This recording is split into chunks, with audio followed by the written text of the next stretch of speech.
I think for me, it's always been about staying level-headed, and I feel like there's no better way than to test that when you have a lot of things to adapt to, and I feel like that was kind of the story of our season. And The sound of a throat clearing, the scuff of sneakers, a rapid-fire self-directive. Here we go, stay locked. On the sideline, in the huddle, on social media, the voice of Caitlin Clark isn't just audible, it echoes. When her teammate Aliyah Boston, casually on the Post Moves podcast with Candace Parker, described Clark as such a troll, she can't help it, and chuckled. The remark seemed innocent. But beneath the laughter and the locker room camaraderie lies a deeper dynamic. The loud voice of one young star, sidelined by injury, asserting itself beyond the box score, rewriting the script of what a WNBA voice can be. Clark's 2025 campaign for the Indiana Fever began under enormous expectation. Fresh off her record-breaking college career, drafted first overall, with sponsorships, social media momentum, and a new league that seemed eager for its next phase. But as the season rolled on, injuries intervened. The same voice that thrived on court shrank from game action and then re-emerged in a different mode. Bench mob ringleader, viral clip maker, speaker tour guest, her loudness turned into a branding asset, a leadership signal, and a lightning rod for controversy. Today, the story isn't just Caitlin Clark got hurt. It is Caitlin Clark got sidelined, and her voice got louder. The compliment from Boston matters because it reveals how the locker room sees her and how her team tolerates and even embraces that voice. The injuries matter because they forced a pivot, to adapt, to lead differently, to monetize personality as much as performance. And in 2025, the league around her is changing. Fans want spectacle, social media demands personality, and the WNBA is giving more space for athletes to be performers as well as players. To understand Clark's 2025 to I-5 pivot, you must rewind. In college at the Iowa Hawkeyes, Caitlin Clark was already an outspoken spectacle. Triple-doubles, three-point barrages, national television moments. But even beyond the numbers, she brought a voice. A post-game monologue, joking Twitter banter, a conversational style that seemed designed for virality. She wasn't content to simply make shots. She wanted cameras pointing at her. She wanted opinions. She wanted narrative. When she joined Indiana in 2024 as the #1 pick, she arrived amid hype, sold-out arenas, record viewing figures, a league hungry for its next global star. Her voice became part of the product. Every time she barked a play, every time she waved at the crowd, every time she joked with opponents' benches, the cameras showed it. It was fun, contagious, but it also came with questions. Is she serious? Is this showboating? Is she a disruptor or a teammate? By the time 2025 rolled around, the voice had gained volume. In her first 13 games of the season, limited by injury later, Clark averaged approximately 16.5 points, 8.8 assists, and 5 rebounds. She was no longer just an up-and-coming rookie. She was the focal point of offensive design, camera angles, and podcast sound bites. But then, the groin injury struck on July 15th. On that night, in the final minute of a win over the Connecticut Sun, she reached for the thigh, removed her towel, looked frustrated, and exited. The voice was silenced for now. Yet something curious happened. When her physical voice was muted, on court, her sideline voice grew louder. No longer scoring, no longer posting triple-doubles, Clark transformed into a presence. She leaned into bench leadership, into social media posts, into being the loud one. She began to stretch her identity beyond the shooter to the voice. On the surface, Aliyah Boston's comment seems playful. She's a troll. Like, look at her. She can't help it. I love it. But for those listening closely, It's a coded message about Clark's place inside the team ecosystem. Boston, a respected Post star and teammate, is not offering criticism. She is offering affirmation. To call Clark the troll is to acknowledge that she is the loud, cheeky spark plug. To have it acknowledged publicly means the locker room permits, even celebrates that loudness. Consider what that implies. Teams often talk about chemistry with words like unselfish, team first, quiet, grinder. To elevate someone as yapper, troll, vocal, flips the script. It says, this person's voice matters, maybe as much as her shot. Clark is being slot-fitted not just as point guard, chutter shot maker, but as emotional anchor. Boston described a ritual with Clark, a pre-game hug, where Clark assures Boston, "You're going to be amazing because you are amazing." And Boston returns the sentiment. That ritual is telling. Beyond loud banter, there's a soft side to the voice. It is confidence, it is leadership, and it is mutual. This is not just showboating. They're building culture together. Inside the locker room, Boston's language also signals support for Clark's off-court identity. On the same podcast, she said of Clark's post-injury role, "We've been supporting her, and she's been supporting us. She's always there. We're watching film, and she's there taking us through." In other words, even when she can't play, her voice is still active. Her presence still matters. Why does this matter? Because outside the team, loudness may attract criticism. Fans, media, and opponents can label it distraction, arrogance, or lack of focus. But Boston's comment reframes it. Inside the team, it's value. She's our yapper, to borrow your earlier phrase. She's allowed, even prized. That revelation turns the compliment into a cultural microscope. What we think of as cheeky banter might be a leadership role. But there's tension. Boston also commented on how Clark's absence changed the team's spacing. When you have Caitlin on the floor, everything is automatically spaced. Defenses are high in because she comes across half court. That analysis acknowledges Clark's unique value on court. But the compliment lets us peek behind the curtain at her value off court. Voice, identity, culture. The payoff. Clark's loudness is not just tolerated. It is structurally woven into what the Fever believe they are. Yet, for Clark and the team, there is a gamble. Being loud invites scrutiny. When the public labels you loud, you risk being caricatured. For a young woman athlete especially, there are gendered expectations. The hyped shooter is praised, but the yapper can be labeled a distraction. The compliment from Boston is a run-out to say, we guard her voice, we affirm it. And for Clark, the challenge is to ensure that this voice becomes an asset, not a liability. 25 will go down as the pivot year for Caitlin Clark. It's the year the voice grew up. It's the year the body faltered. It's the year the brand turned from rookie sensation into story with chapters. On July 15th, the Fever faced the Sun. Clark drove, passed, attempted a play, and limped off with a right groin injury. She had already missed games earlier in the season due to a quad strain. Suddenly, the invincible veneer cracked. Then came the ankle bone bruise setback. Former WNBA legend Lisa Leslie weighed in.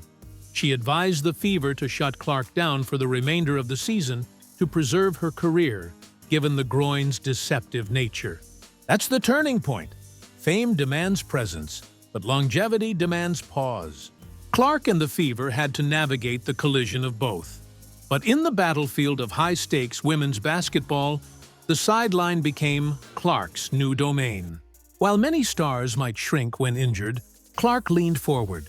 She embraced the bench mob role, not as a spectator, but as a conductor. When she posted "Refs couldn't stop us" and called the group Elite Bench Mob on Instagram, the league fined her $200 instead of stifling the voice. The punishment amplified it. The fine became headline, meme, rallying cry. the voice still mattered. Meanwhile, the Indiana Fever faced roster chaos. Injuries stacked up. Sydney Colson, Sophie Cunningham, Ari McDonald, Chloe Bibby, among others. And the team became defined by survival. Without Clark's presence on the floor, Boston explained, the spacing collapsed, defensive attention shifted, and the team had to rediscover identity.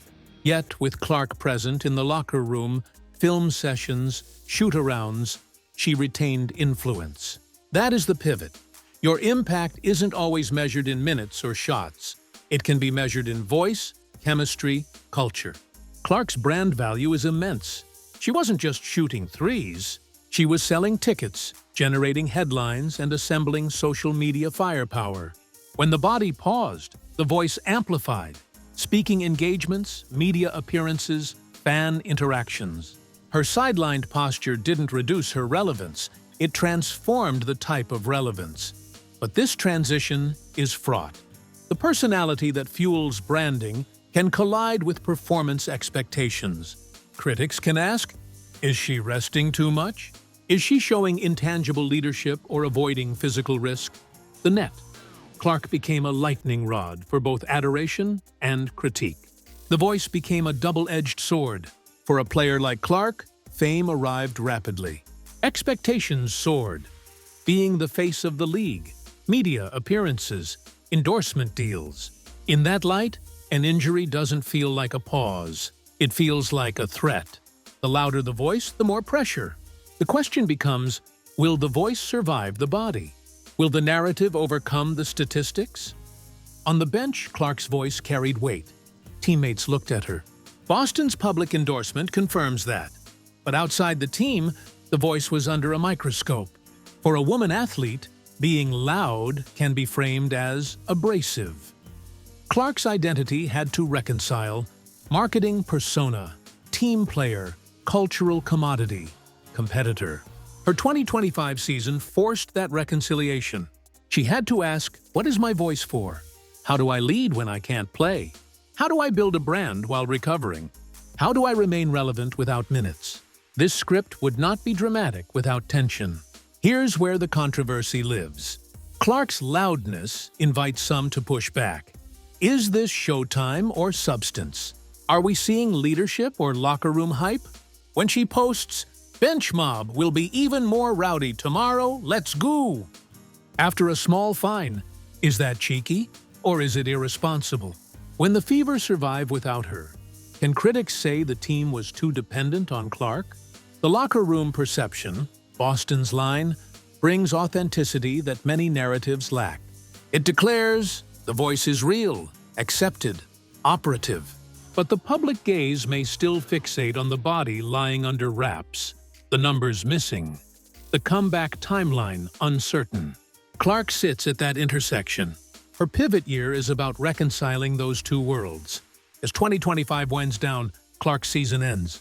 She will not return this year.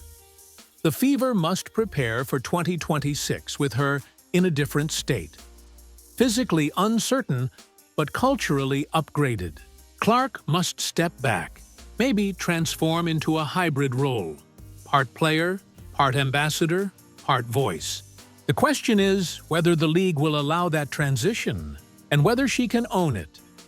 The voice that once lived in the shot clock now lives in the bench chatter, the highlight clip, the Instagram story, the speaking tour.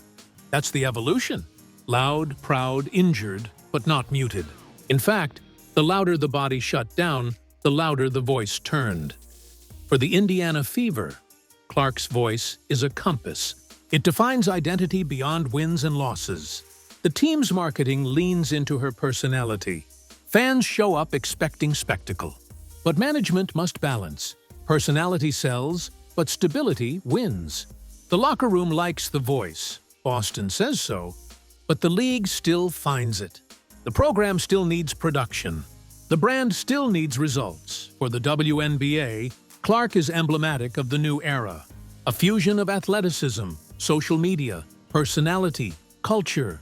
The league is monetizing her voice, her brand, her sideline antics, her speak tour stops, and her yap. The fine of $200? Symbolic, a slap, but a story. They punished the voice, but the voice amplified. For the WNBA, that is the tension. Let personalities breathe, but maintain control. Clark's case tests that boundary. For Clark's legacy, 2025 might look like a setback, but it may also be the pivot that shapes her era. She is writing a chapter that says, "When my body pauses, my voice doesn't. When the spotlight shifts, I still show up.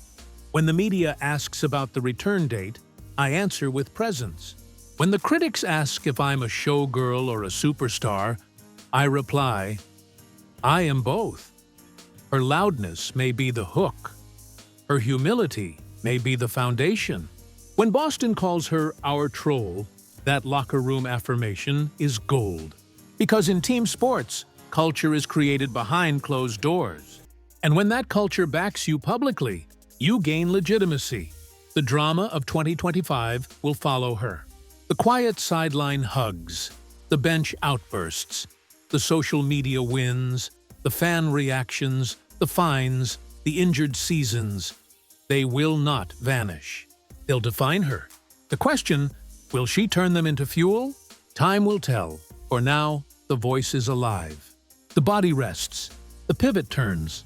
And when she steps back onto the court, in 2026, fresh, healed, loud again, she may just prove that being sidelined didn't silence her. It only gave her a new microphone. In sports, we often measure greatness by what you do on the court. Points, assists, rebounds. But every so often, greatness also whispers or shouts through what you do off it. The way you rally, the name your teammates call you, the presence you command when the spotlight shifts. Caitlin Clark's 2025 season wasn't the crashing halt many expected. It was the evolution of her voice. When she couldn't drive to the rim, she leaned into the huddle. When she couldn't fire from downtown, she fired up the bench. When her return date slipped, her relevance didn't. Aliyah Boston's words, seemingly casual but deeply telling, revealed the locker room truth. Clark's loudness is not a flaw. It's a role. It's leadership. It's identity. It's influence. And for the WNBA, this is seismic. A young star who doesn't quietly fade when injured, but vocalizes, amplifies, professionalizes her presence. That story sells. Yes, there is controversy. Is the voice too loud? Does it distract? Does the body lag behind the narrative? But perhaps that's the point. In 2025, sport is less about the body alone and more about the persona, the story. Clark is right at the center of that shift. So listen to the sideline. Watch the bench. See the social media post. Because when Clark returns, she won't just return to shooting threes. She'll return with an audience waiting for both the voice and the shot. The loud, proud, injured superstar has taught us something. The voice you carry off the court can become the legacy you build on it.